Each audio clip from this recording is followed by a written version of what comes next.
Hi everyone, Comic Mike here with another video, and today we're gonna look at a mini series that came out in 1986. This is a special mini series for me because this is exactly around the time that I had started getting into collecting comics, which is end of '86. So basically, this is a six-part mini series. It is titled Legends.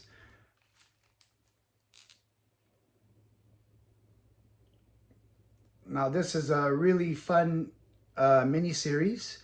It is the first major mini series right after Crisis, where it crossed over into several other titles in the DC universe at the time. So if you were following a specific character, let's say for like a Superman or a Batman, during the time of this run of the six issues, they had crossovers in those titles, and on top it was written Legends. So that let's say if you were just particularly interested in following one particular character with the series, you just read those ones, or you can try and buy all the combined crossovers and all the other titles. Now, Legends is a six-issue limited series, um, abbreviated story by themselves. So you could read just this by itself, or you can go into, there was 22 chapters in all the other crossovers. It was published in November of 1986 until May of 1987. Um, this particular title, the writer is John Ostrander and Len Wein, penciler John Byrne, inkers Carl Kessel, and the colorist Tom Zucchio. So basically, the plot of this, like I read this when it first came out in '86 and '87. I'm gonna reread the whole series again. Brief plot is Darkseid makes a wager with the mysterious phantom stranger that he can turn humanity against its heroes. To win the bet, Darkseid sends minion Glorious Godfrey to Earth, where Godfrey uses the sound of his voice to control people's minds and turn them against Earth's heroes.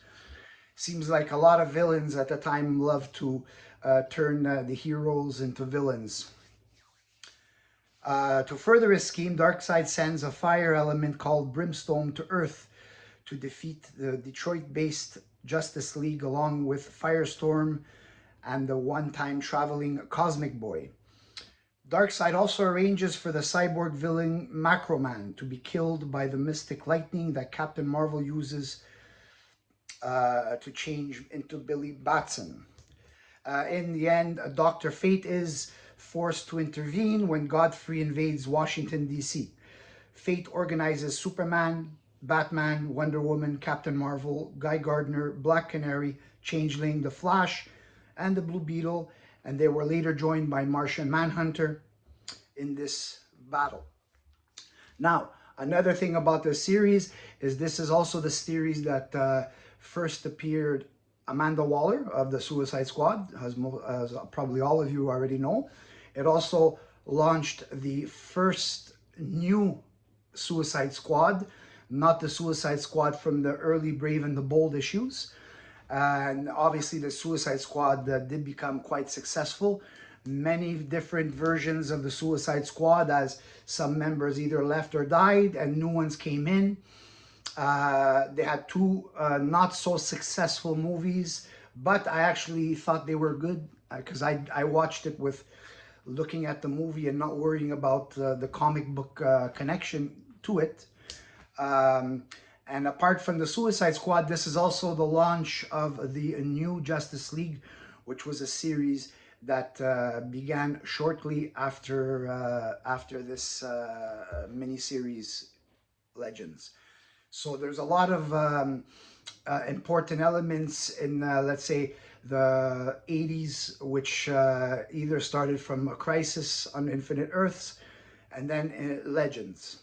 So let's take a look at these six books here. So I just showed here number 1. Now this would be the first appearance of Amanda Waller.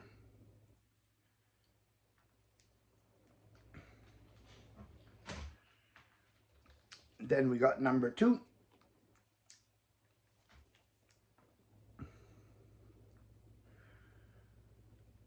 Now, Guy Gardner, he's kind of my favorite Lantern now, especially with the Superman movie. I like the way he was portrayed in the movie, so now it only makes buying and looking at Guy Gardner books a little bit more interesting for me. And here we have issue number 3. This is the one that's the first appearance of the, I guess, modern Suicide Squad. But this isn't modern anymore, but this is the first appearance of the modern one of the time.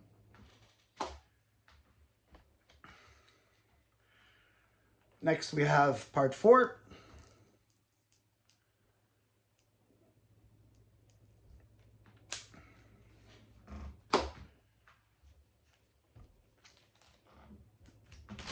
Part 5.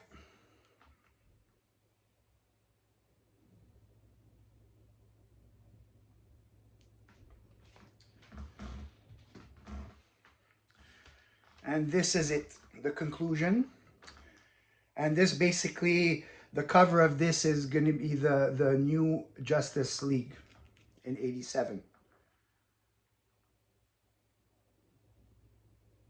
And this, like I said, this series brings back a lot of memories for me, because this is when I was a little kid and I was collecting, and I was heading downtown Montreal every Saturday morning to the comic shops, and we were buying up all these comics. At the time they were $1, which at the time was expensive, but considering what they cost now, not so expensive.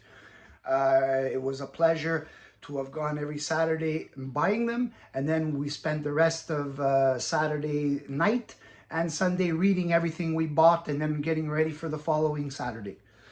So that's it for this this video. I hope you enjoyed it, and if you like the books, they are very inexpensive. I would recommend buying the whole set. There's a lot of people selling them as a full set, so you probably save on the shipping.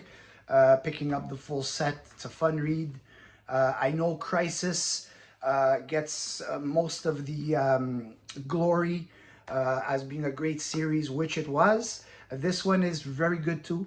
And especially if you're an 80s comic reader, or at the time collecting at that time, this series will be very interesting if you haven't read it or reread it. So anyways, that's it for this video. Please like and subscribe if you like my content, and I will see you on the next video.